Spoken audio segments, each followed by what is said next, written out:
Hello, Trinity Tigers and friends of Trinity. I want to take this opportunity to welcome all of you to this live webinar hosted by Trinity's Office of Alumni Relations. It's Real Talk, Trinity Edition.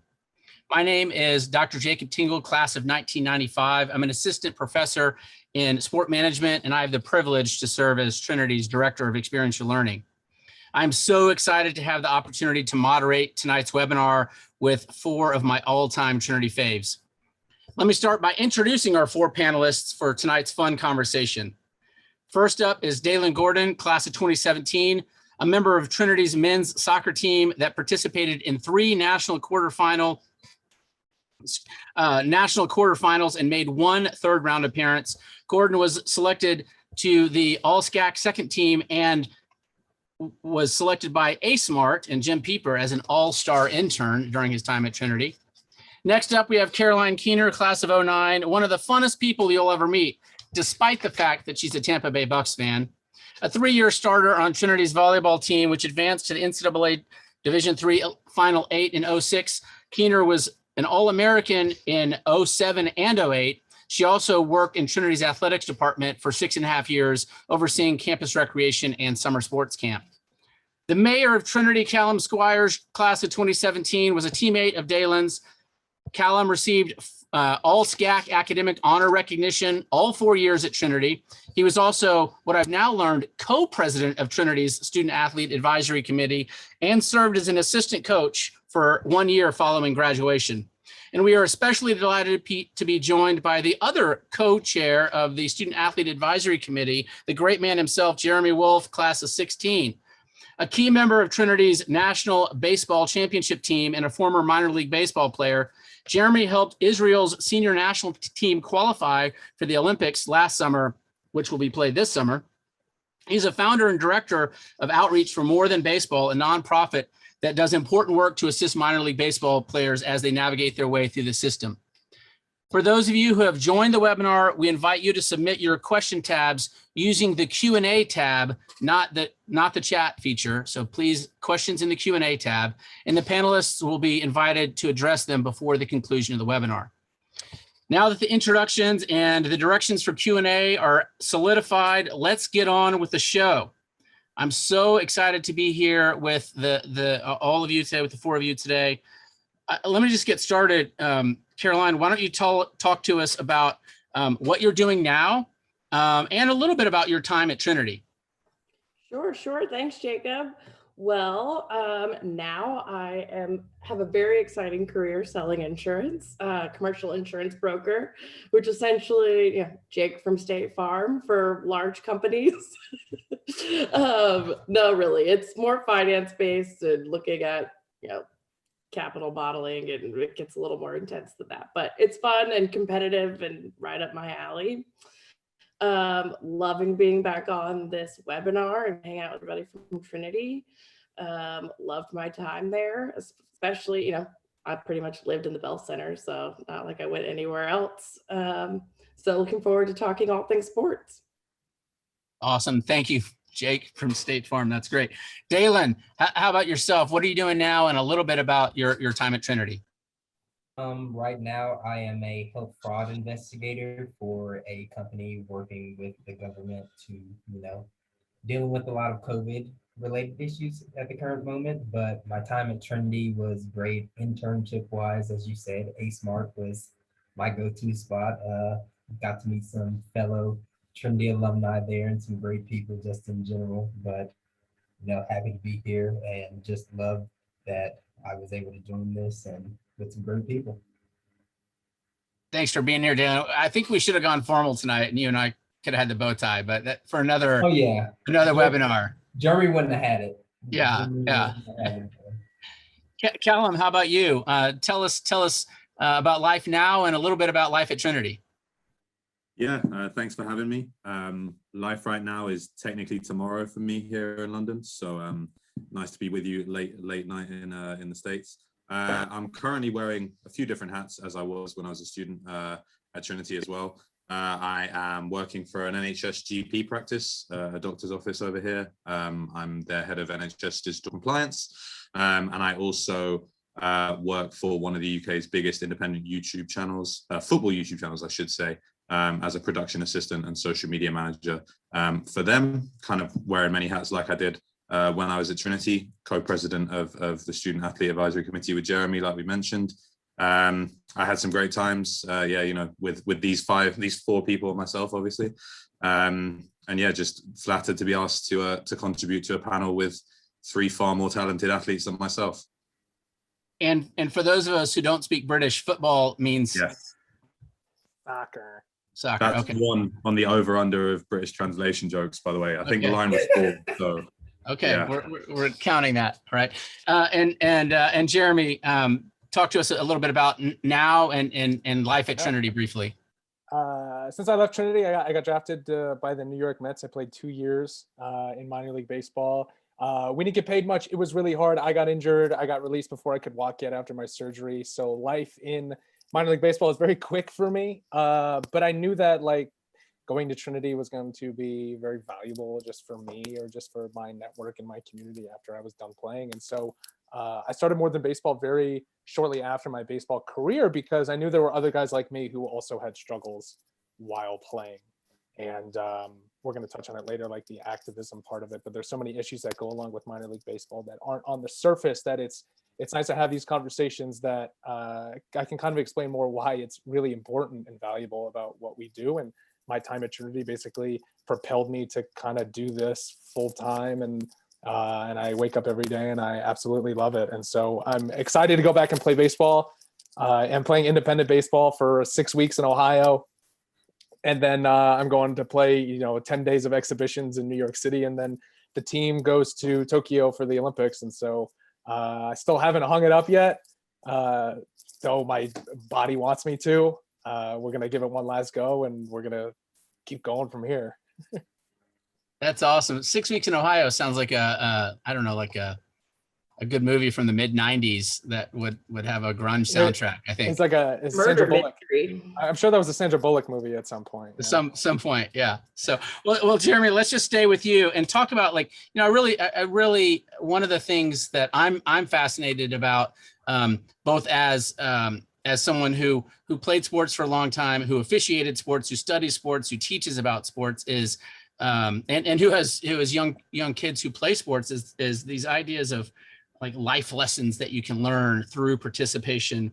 So talk to us a little bit about your time at Trinity specifically, maybe athletics in general, but your time at Trinity specifically, how being a college athlete with the performance expectations that you all had, how that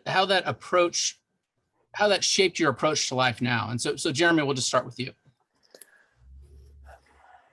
Yeah, I was a fine student. I was really passionate about the things that excited me. I'm sure some of my other professors are in this webinar. I haven't looked at who's there, but God, I hope Seth Asbury is in that so badly, because that was one of the classes I loved. Like I loved your class. I loved his. And I was really excited to do that. And so because of that, I was able to prioritize my time based on school and work, based on the things that I needed to get done. There were times though, and to be completely frank, there were times where I wanted it to be baseball 24/7 and it couldn't. So I had to prioritize my time based on what I felt like I needed to get done. So I was very methodical as a baseball player. I knew that being a professional baseball player was what I wanted to do. So I knew that baseball came first for me. And I knew that I was going to get drafted if I put the work in, I put the time in, and I put the numbers up that I needed to, and school was just going to be a means to an end. And I think I was a fine student. I think I did the things I needed to do, but because baseball was like everything I had ever wanted, and actually having gotten drafted and fulfilling that dream of mine, I knew that the time I put in and the priorities that I made were it was successful for me when I look back on it.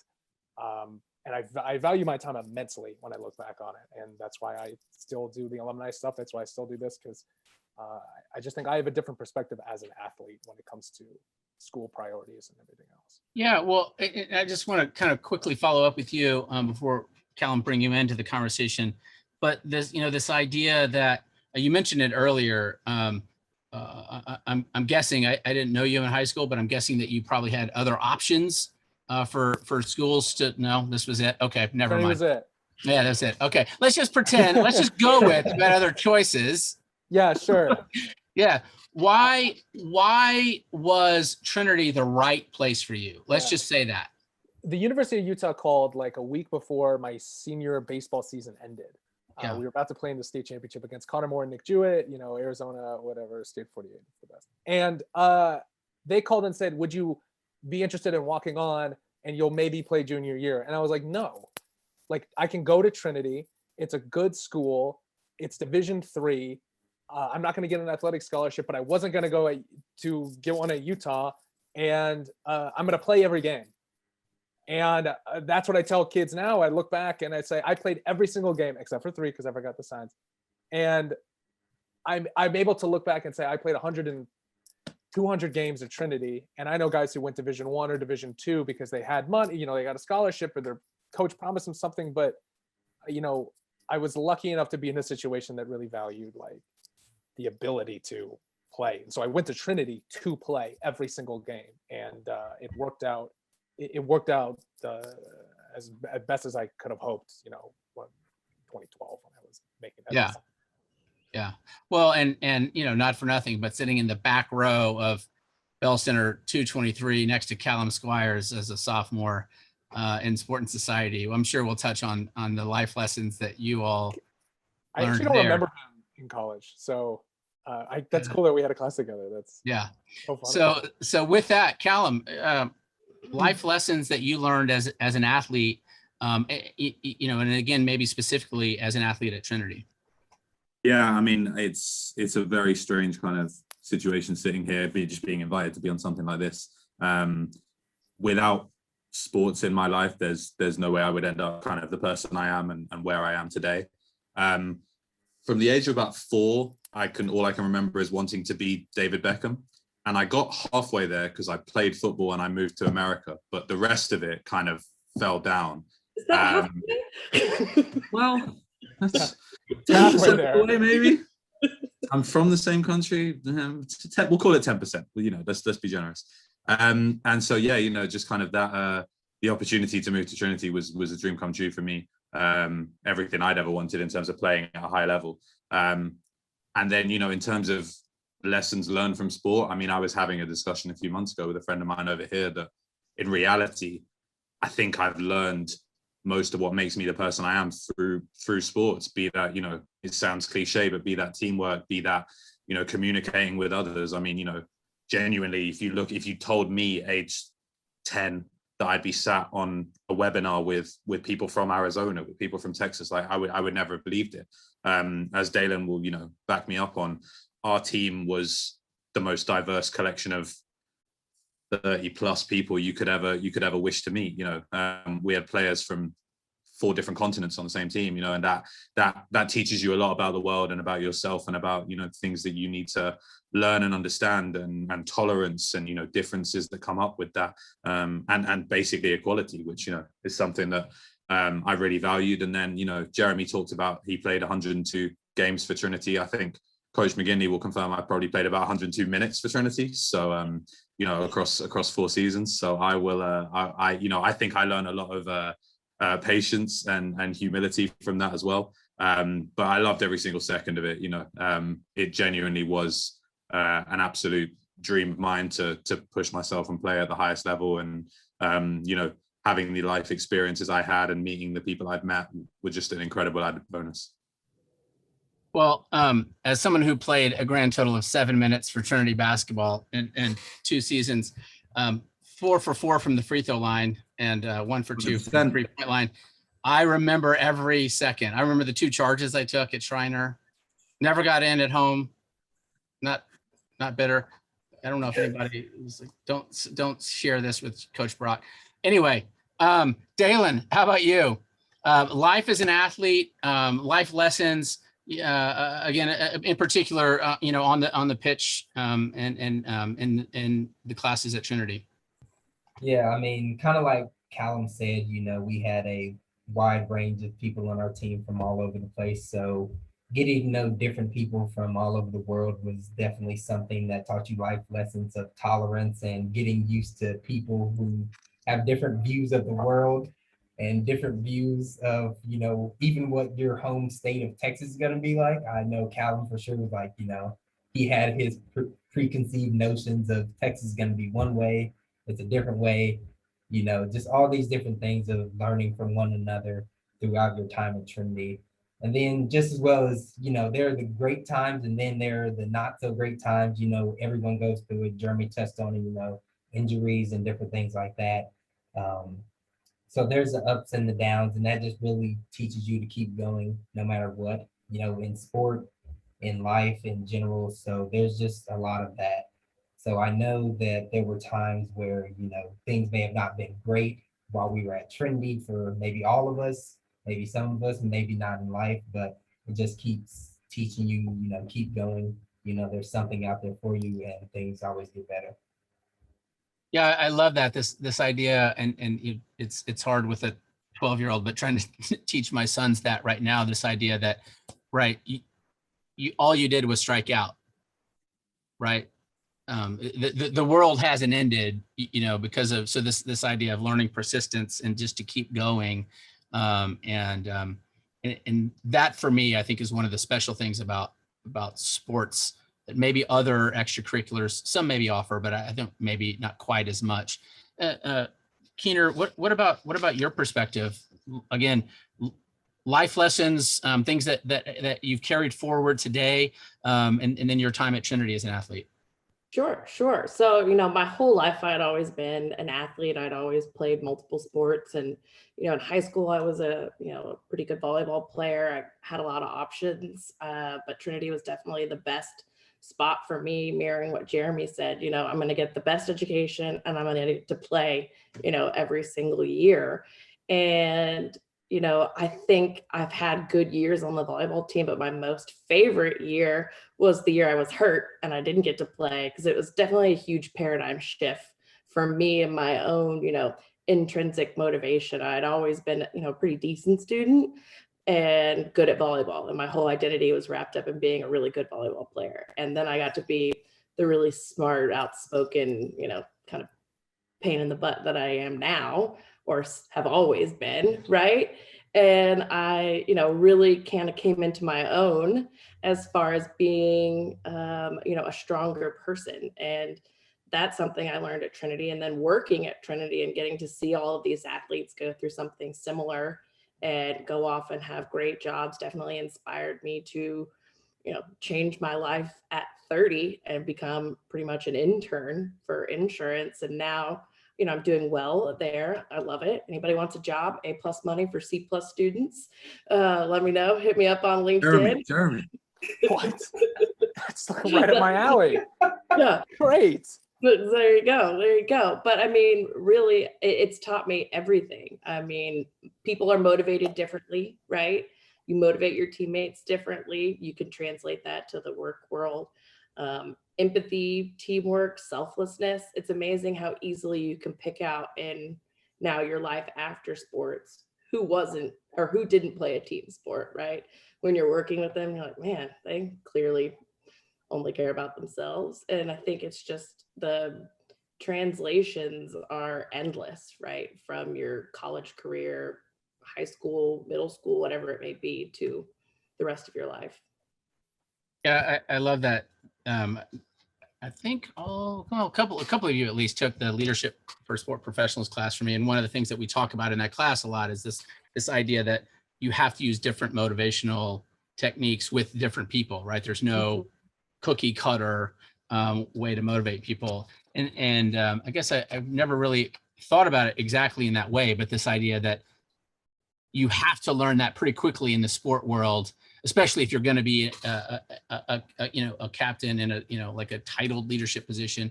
But even if you're not, right? If you're just a teammate, if you're talking to teammate A and teammate B and you're saying the same things, it won't work. So I appreciate you giving voice to that. Well, let's transition a little bit and talk about it's nice to hear about all of your Trinity experiences, but let's just talk a little bit about, what's going on in the broader sport world right now. Dalen, I love the question that you had posed for us is, what's the impact of sports during the pandemic? The sports world going back to, just after March, and there was the 2-month pause where kind of nothing was going on. The sports world has done so much to kind of keep the show going. Why? Why has that mattered for us, do you think? I think I don't know, for a lot of people, but for me personally, it kind of gives a lot of people something to even look forward to, to be able to see, your favorite sport. Or I know during certain times I was watching random sports that were back already.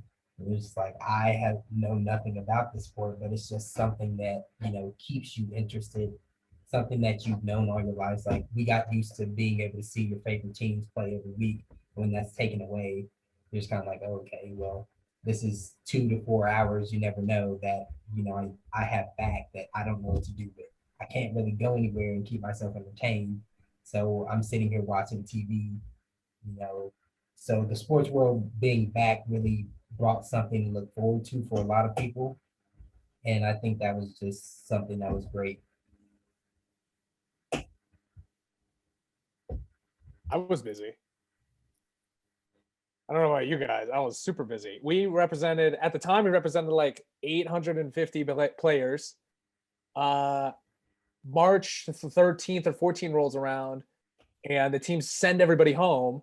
And my guys didn't know whether or not they were going to get paid or not.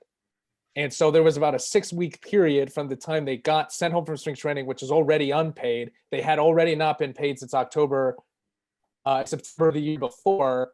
And so these guys are running on fumes, and the team doesn't give them any incentive to go back home. So guys were just on their own. They got a plane ticket back home, and a lot of guys didn't even take it because they were going to be sent home to Venezuela. And then if they got released when they were in Venezuela or the Dominican or whatever, they'd lose their work visa. And so everything, gets postponed or whatever. And guys are struggling to make that next transition or back to the off season because they already gotten rid of their lease. They'd already spent their money to go to spring training. They'd already done the things they needed to do. And then they weren't going to get paid for another 4, 5, 6 weeks until Major League Baseball, with enough pressure, promised to give every player a stipend for the next 8 weeks until they got released or whatever. So the pandemic was like, it is what it is on the outside. And we can look back in hindsight and say, like, it was good for some situations and bad. It was good for the NBA to realize how powerful it is on social media. It was good for my organization because thanks to the goodwill of Adam Wainwright and Daniel Murphy and 50 other big leaguers, we raised over $1 million. That is a good thing. It's bad that we had to do that in the first place. But I think the pandemic showed a lot of the surface level of a lot of inequalities that that happen throughout sports. And I think it proved the issues on a level that we had never seen before. So I think there were good and bad that came out of it. I still don't know if what we did last year was a good thing or a bad thing, but we gave over $750,000 to like 1,500 players, and I still shouldn't have been obligated to do that. But yet here we are, and here I'm still doing it April 28th as guys go to their spring training season a month later than they should have. So yeah, I know we're going to talk about a little bit more specifically about activism later, but I think we'd be remiss not to just really highlight, one of the things you said there, that one of the things the pandemic did is maybe put a spotlight on some of the inequalities of multiple systems that were already there and have already existed. But when I've got nothing to do except look at my computer screen and I'm faced with reality that's always been in front of me, but was easy to look past. So I know we'll talk about that a little bit later, but I just think that's really important to highlight that. Callum, Keener, your thoughts on how sports mattered, either, from an athlete perspective, a living, continuing to give people a living, or Joe or Jane fan. Well, I think definitely, it's definitely a sense of escapism, right? Watching sports, you get to sort of just shut your mind off for a couple hours and get to be in the moment. And it's just that pure adrenaline rush. I definitely get more nervous now watching sports than I ever did playing sports. But I think for people, clearly none of us are LeBron, right? But you could watch basketball and no, none of us are LeBron. But you can watch basketball. I remember when you were younger and doing something similar, right? Not anything remotely similar, but an essence of something similar. And, for me, I love seeing one of my favorite parts about the pandemic, if anybody can have a favorite part, was I love seeing the teams that stepped up and made sure that all of the support staff, right, that helps run stadiums, coliseums, whatever it may be, they all had jobs and they were taken care of. And I thought that was great to see. You even saw athletes paying out of their own pocket to make sure that the people that support them had a living. But they shouldn't have had to do that. No, they shouldn't have. Like but the St. Louis Cardinals were like, great, you can pay our players, so let's get you in touch with all of our players. Fantastic. But Albert Pujols spent like $150,000 out of his own pocket to pay Angels workers in the Dominican that got laid off. no, So- I'm with you. It's a double. No, totally. I'm just saying we're not holding billion-dollar organizations accountable at all. Because people had to get laid off when there certainly isn't a reason that they should have. I mean, the Mavs paid, so just saying. Dogecoin. I mean, listen, in this country, Arsenal Football Club, which is just down the road from me in London, they had to fire their dinosaur mascot, which is literally a guy in a dinosaur suit. They laid him off because they were claiming that they couldn't afford it, and they're $500 million to $1 billion worth of a sports team. So yeah, I mean, it's crazy really to see that. I think for me, the thing that surprised me the most was that either the kind of fallacy that these sports leagues are so vulnerable that potentially stopping for 6 months could bankrupt them, or the fact that that's the reality and that they have to constantly have money coming in to actually make their kind of ends meet was a surprise to me, and certainly something that I think took a little while to process. I mean, I'll watch anything that has a ball, a puck, or anything in it. So to go from that to no sport whatsoever was pretty much an identity crisis for me. And, I don't want to overstate things because obviously, as Jeremy's mentioned and Keena's touched on, there were far more serious issues than not being able to watch sports as a fan. But, it was difficult. It was like, it's something that I'd probably spend too much of time in my week doing, is watching sport. And, to kind of have that taken away out of nowhere was very strange, especially in what was kind of the heart of the English Premier League season over here, the football season in London. It was, right slap bang in the middle of it. And you just kind of had it disappear for 3 months, and you weren't sure if championships were going to be given out, if people were going to be promoted or relegated, if it was just going to be shut down and what was going to happen. So the uncertainty was kind of unparalleled. And I do just have to mention, Keena, that, Dalen's freshman year Halloween outfit was LeBron James. So he is the closest that we have, and he looked good. That was thanks to you. Well, you look good, Dave. So, was it Miami or Cleveland or LA? Miami. Where were we? It was Miami, and I didn't even want to be. I just had to be something. I'm a Mavs fan, so I didn't. Yeah, that's tough. Slide that one in there. Yeah, we got a lot of Mavs fans here. We're a little Mav heavy, Jeremy, I think. Okay, well, so yeah, you all touched on some really, I think, really important points, and again, I do think this idea, Jeremy, of why are we in a situation where someone making, minimum wage or in a kind of contract staff, why is that person even in a position where a player or Mark Cuban, I think, to his credit, actually did step up in a way that other owners probably should have. I'm not a Mavs fan, and I think other owners probably should have done a little bit more out of his playbook. So I know we're going to talk about that in a little bit, but Callum, you started talking about British football, and it looks like the question has been deleted, but there was a question for a second about whether Arsenal is actually a sports team, but let's just go from there. And no offense to any Arsenal fans that are there. You wanted us to talk a little bit about what it would take for the MLS to be respected as a league in America. What is it about soccer in America that it's just so fascinating to me, right? That many of us, you maybe support a team somewhere else, right? It might be wherever. And many of those same people wouldn't claim that level of allegiance for a team in their own hometown or in their own state or in their own geographic region. So I'll just open it up to you, since you asked, you wanted to ask the question, why isn't the MLS respected, and what will it ever take for soccer to be, I don't know, the equivalent of hockey in the US?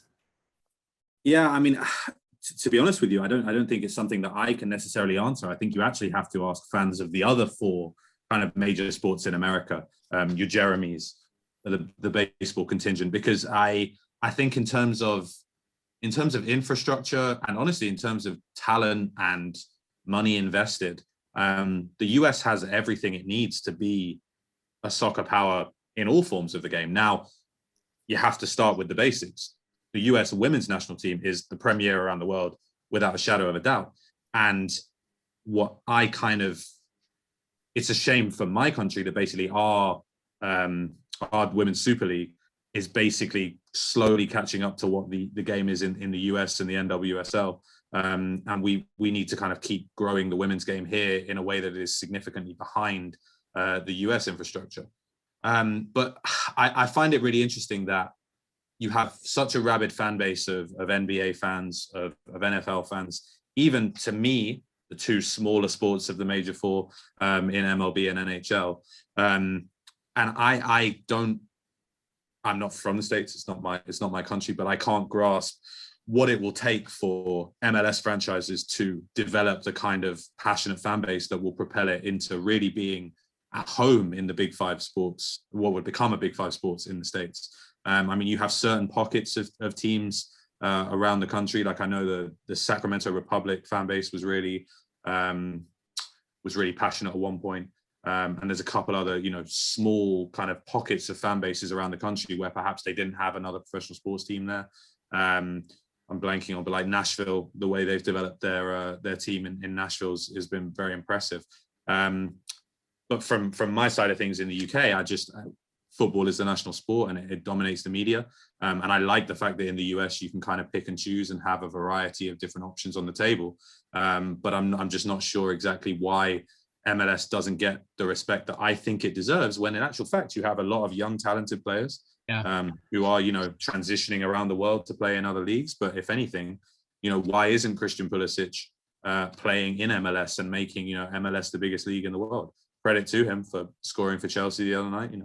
That's a really big moment for US men's soccer, honestly, genuinely, to have a player be scoring in the Champions League semi-finals. I apologize, Dalen. Dalen's a Real Madrid fan, so I have to apologize for mentioning that. But yeah, it's just an interesting kind of tidbit for me, just trying to figure out what it will take for MLS to really be respected on a nationwide basis. Yeah. Well, Dalen, your thoughts, right? Soccer's a real part of your life. When's FC Dallas going to be the Mavs?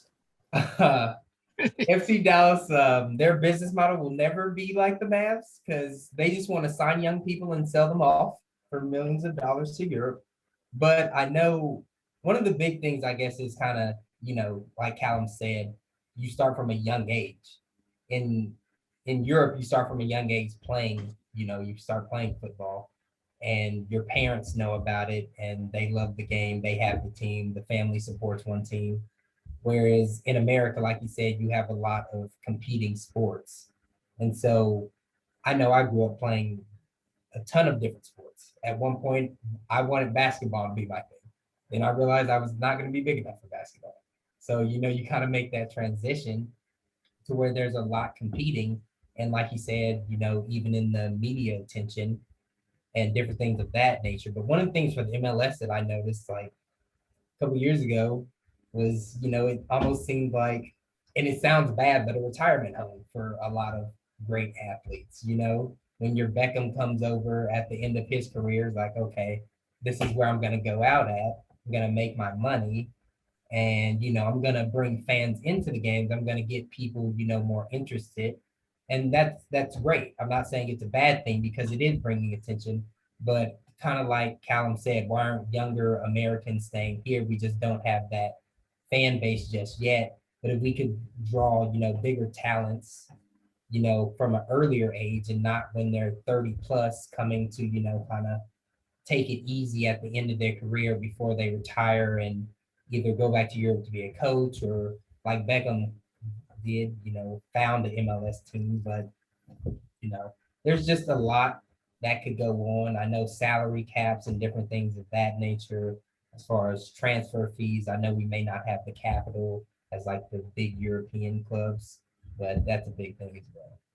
Yeah, and I've had some conversations with folks too, and wonder about, you know, just the sheer distance, right? That you know, Peter's in the Q&A, he's making a great point about Portland, Atlanta, Seattle, some teams that are really drawing massive fan bases, but you know, I think it's different with Portland and Seattle, but Atlanta isn't traveling a massive fan base, you know, to Kansas City or to, you know, to DC or whatever. And so I do wonder if that plays in, you know, a little bit, that the American sport model is so kind of almost heavily reliant on the home fan or the casual fan, right? If I'm in Orlando and my family's at Disney World, well, I'll drop off it and go see a Magic game, maybe, right? But I don't know that you're necessarily doing that. So I think they've done a good job.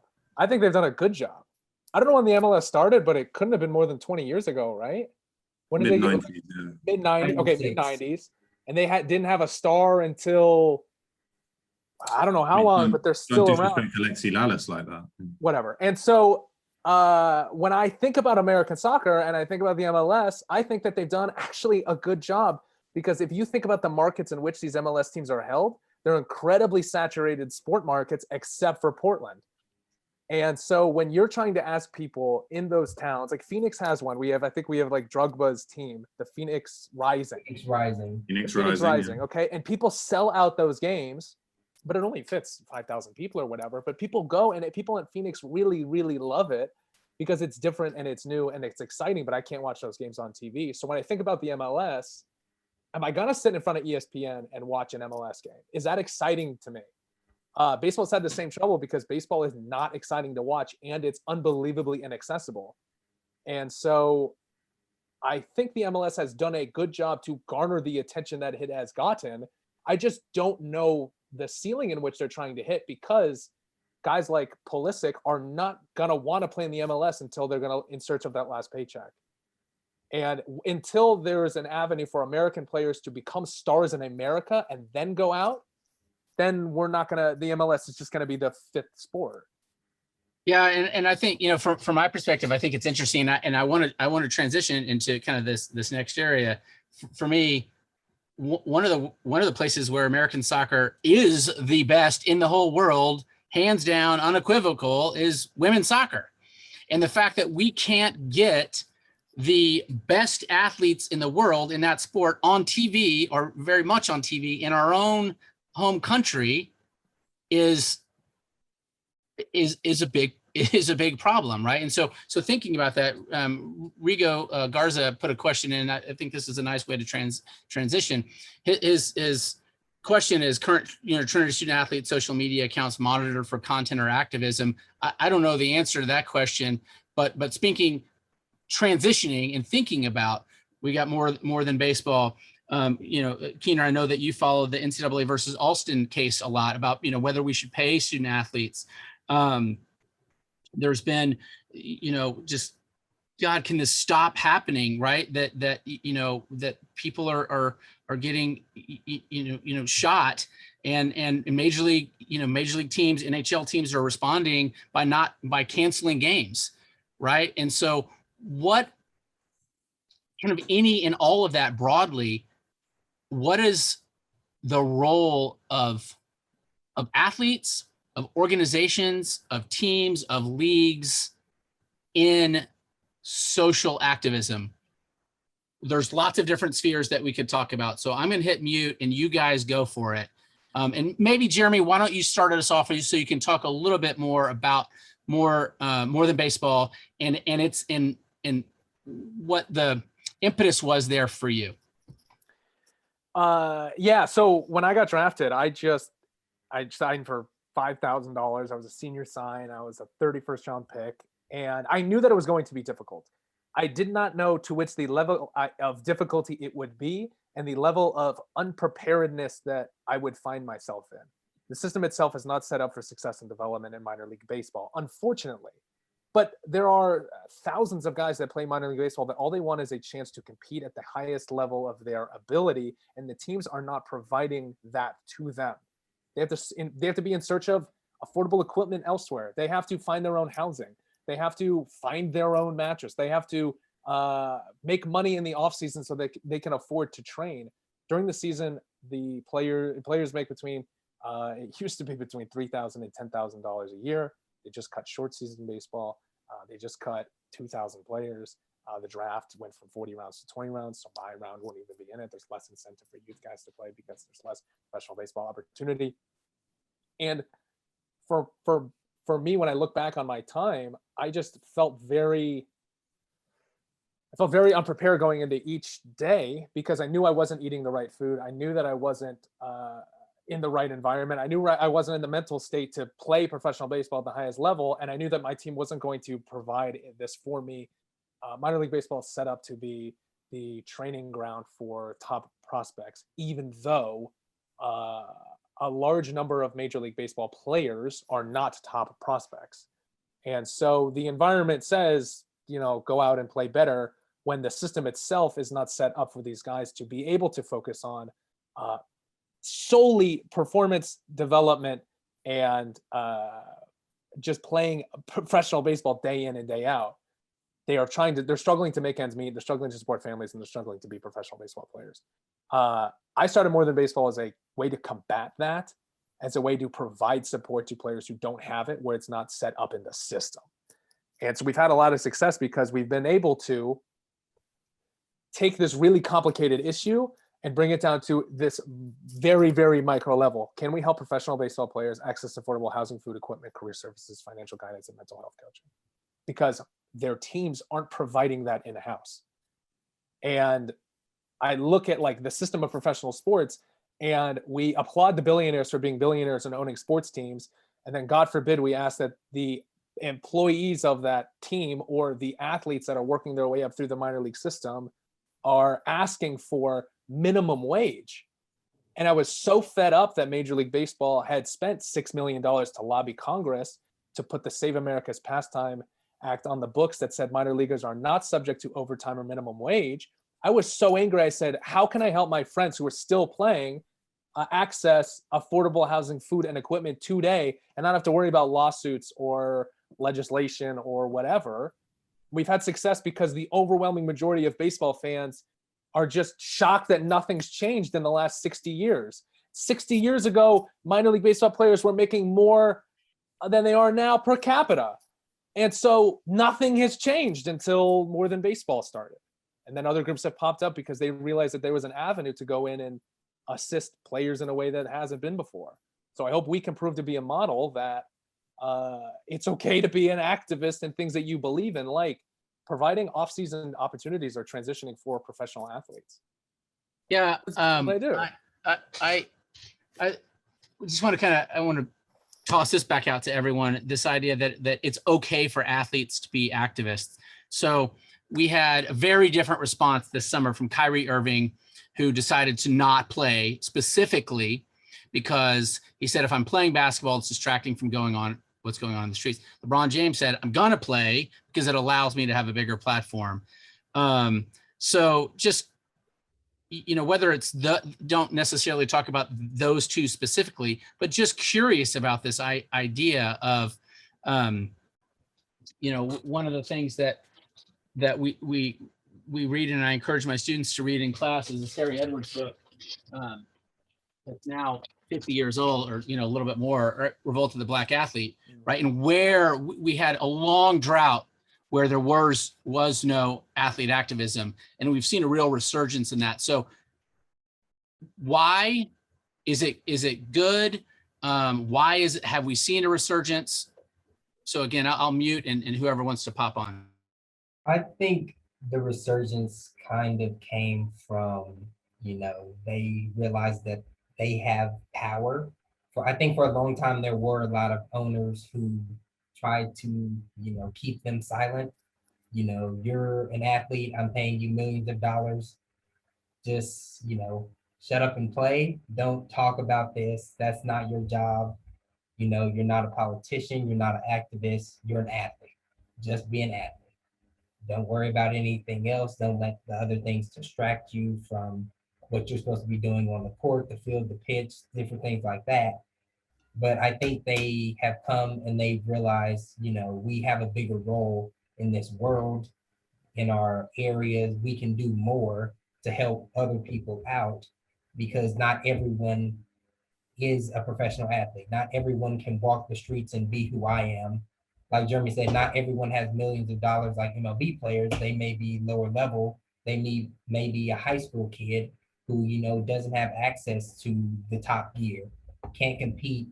And I know kind of like for just like my area, myself, it starts at the very bottom all the way up to the top of, a lot of people in soccer, you have to pay in America, pay tons of money to play. And so people who can't play don't get to that level. But as far as activism, they're using their voice, to get these different things, get the world kind of back on track and trying to help the world, heal in this difficult time and different things going on in the world. Because I know social media has been such a big thing for outreach as far as just worldwide, because, there were specific things I remember seeing, things in Germany and things in, obviously like in England, they kneel for Black Lives Matter before games. I never thought I would really see that. I know it kind of started here in the US, but I never thought I would really see that there. Or, Jadon Sancho playing in Germany, raising his shirt to rest in peace, George Floyd. I was like, you're an English guy playing in Germany. Never expect that. But he knows he has a voice in Germany, in England, and even worldwide, because people are watching him, who he is, and he has millions of followers. So he knows he can reach, more people just by doing that during the game. And people watching, whether they support him or the other team, they still see that, and it still makes a difference. Yeah, I really, it is just, right, an American playing in Germany, or a Brit playing in Germany. Like it is really, it is really fascinating to watch how this is playing out on a global scale. Tara Stiller asks the question: just got off a 3-hour call with the Olympic, Paralympic staff and athletes on empowering them and creating space for athletes to be activated at the Olympic and Paralympic Games. In your views, how should the U.S. athletes be supported to speak up and demonstrate at the Olympics and Paralympic Games and at the trials? And Callum, I just want to start with you there, speaking specifically about what's going to happen this weekend with social media blackouts from EFL and EPL teams. So thinking about here, we have organizations who are supporting who are supporting social justice and anti-racist causes by not sending out any social media posts while their own games are going on. So speaking about that in relation to Terrace's question, how can organizations, the USOPC, for example, and or corporate sponsors or whatever, how can or should they support athletes to use what Dalen said, to use their platform? Or we're seeing some other questions. Should that be like, I'm not into that. I don't turn on the Olympics to watch a guy protest. So just turn that over, Callum, and then Keener, I'd love to hear your thoughts on that, as maybe it relates to paying athletes too, or whatever. So. Yeah, thank you. I mean, it's a complicated issue. I think for me, I'm really proud that the organizations in this country as Dalen mentioned earlier with the taking the knee for Black Lives Matter, I'm really proud that the organizations have taken the initiative. I think that's probably the most important word in all of this, is not being a bystander. You hear that in so many different walks of life and in so many different ways, and on issues kind of surrounding inequality. Taking initiative is so important. At the end of the day, if nobody tries to change the status quo, then the status quo will remain the same. That's just logical thinking.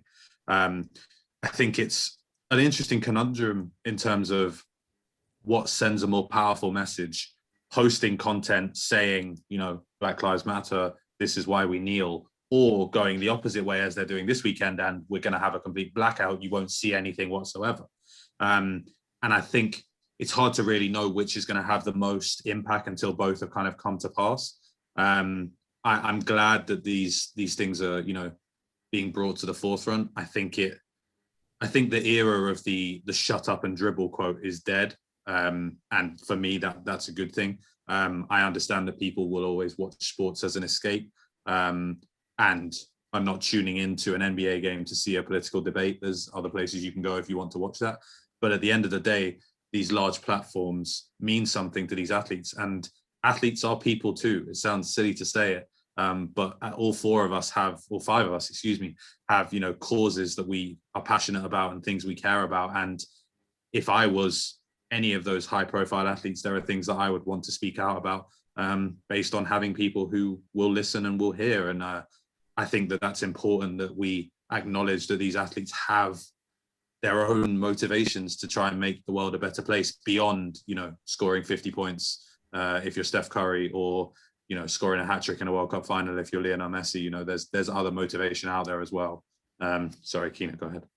No, you're fine. I would mirror that and say I also like seeing it coupled with people like Jeremy that are working at the ground level. You've got boots on the ground. You're working on grassroots programs, because that's where the real change is made, right? It's easy to shoot off a comment on Instagram. It's a lot harder to actually go out there and kind of put your money where your mouth is and do the hard work and do what needs to be done. So I appreciate the athletes that are doing something similar to that.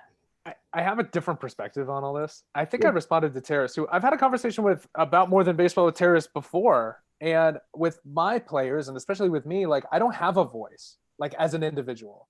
One, I'm a minor league baseball player. Number two, if I speak out against the inequalities that I'm facing, I won't be allowed back. I'll get fired. I have no union supporting me. I have no protection supporting me. And my only source of income is $45 per game for the AA Brooklyn Cyclones. Okay. That was my life. I couldn't say anything. I couldn't stand up until there was a group out there to support me.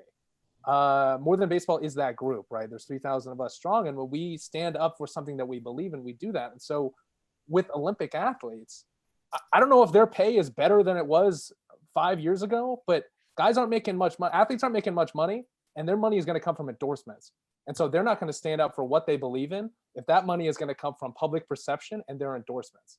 And so well, thankfully, just thankfully, obviously, from I don't know how many years you want to go back, but I think about the storm that when Nike had the kind of Colin Kaepernick campaign a couple of years ago, the storm that created. Thankfully, from my perspective at least, these companies that will be giving those endorsements out, Jeremy, at least appear to be trying to make more of a stand in social justice than they were 5, 6, 7 years ago. If a company is going to support them and what they're going to stand up for and believe in, then by all means. But I don't know, with Olympic athletes that are sponsored by Subway, if a guy's going to stand up during the Olympics or during a match and have something on his hand or do a Black Panther salute, I don't know what Subway is going to do. And so these guys are, their public perception is how they're going to make their money, because they're not making it from being an athlete. And that until then, you're going to see less activism because endorsements are going to get pulled in the Olympic space. I'm not being paid to be an Olympian right now, which is a fun thing to say, but it's also not, because I'm putting in hours of work to prepare myself for that. And I'm not being paid to do so. So I can only imagine. And that's Israel, right? When I lived there, we got paid in hummus. So I really don't know what else I need to say. But until then, the ability for an athlete to be an advocate in the ways that he wants to, he's not going to, because there's money on the other end if he keeps his mouth shut. And I see that on a daily basis. And I think another thing that can come from that is being able to have that open conversation with your sponsors. Like, hey, I'm going to do this, or I want to do this. How do you feel about it? And, maybe it's a good fit for the sponsor. And I know that's hard to have that conversation, but if we can transition into where athletes can say, like, this is how I feel about this topic, and I want to bring it to the world stage. And I'm not saying it's an easy conversation to have, but It shouldn't be complicated to say, I support Black Lives. yeah, I should be free to say that, and I shouldn't have to worry that my paycheck is going to be cut for doing so. My players that I work with go, thank you so much for giving me a voice, because right now I don't have one, and I'm giving all my paycheck to my family in Venezuela. Yeah. Because they don't make any money, I don't make any money, and I can't speak out for that because I'm going to lose my job. And so I think guys are silenced. Kyrie can do whatever he wants. He makes $25 million a year. LeBron can do whatever he wants. He makes $500 million a year. But the vast majority of athletes who do want to say stuff and do want to speak out are going to be blackballed and ostracized until they're not going to anymore. Well, okay, we have 4 more minutes, and no, we're gonna keep going. We're like, yeah, we'll keep rolling. I'm just gonna put a plug in for a book that I've read recently that I think is hitting on some of the things that you all are talking about. And it's a book by Michael Bennett, Things That Make White People Uncomfortable. And he's talking about this idea in particular of, Dalen, going to your sponsors and having conversations and saying, you have enough thought about my whatever to sell your energy drink or your shoe. Here's what I'm going to do with my money. When you write me a check, I'm going to write it to XYZ Foundation. How about you match me? And the number of no's that he got, I think, Jeremy, to your point, is like, do you really care about this as an organization, or are you just going to do a social media blackout for a week or whatever? So this is a really fascinating book, and I'm gonna end with this, and then there's some concluding things. But one of the things that I've been struggling a lot with personally in this idea of what does it mean to be an ally versus what does it mean to be an accomplice, and so I just want to leave that with people thinking about. Allyship is unbelievably important, but what would it mean to walk arm in arm? Jeremy, like what Keener said, you've got boots on the ground. What does it mean to be an accomplice for change?